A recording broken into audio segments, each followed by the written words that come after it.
तर नांदेड हा काँग्रेसचा बालेकिल्ला आहे असं नाना पटोले यांनी म्हटलं। नांदेडमध्ये काँग्रेसचा खासदारच निवडून येणार असं नाना पटोले यांनी म्हटलं आहे।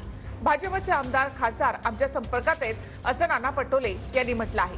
तर आधी आरोप होतात मग नेते भाजपमध्ये जातात असं बाळासाहेब थोरात यांनी म्हटलंय।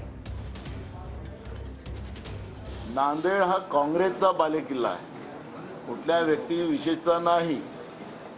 त्याच्यामुळे आता काँग्रेसचाच त्या ठिकाणी खासदार निवडून येईल हे तुम्हाला आतापासून आता आमच्याकडे सगळे नांदेडचे लोक इथं आलेली आहेत। त्यांनी सांगितलं आणि आम्ही घेतली की तुम्ही आम्हाला कॅन्डिडेट द्या। बरोबर, आता कॅन्डिडेट पण आमच्याकडे आहे, कॅन्डिडेटला कमी नाही आहे।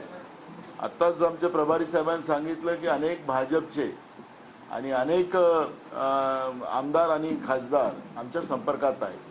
एक दिवस पंतप्रधान आरोप करतात, दुसऱ्या दिवशी राष्ट्रवादीचे काही तिकडे जातात, अजित पवार तिकडे जातात आणि मग ते मात्र धुतल्या तांदळासारखे होतात। वॉशिंग मशीन म्हणून भारतीय जनता पक्ष काम करतोय की काय, ही परिस्थिती आहे।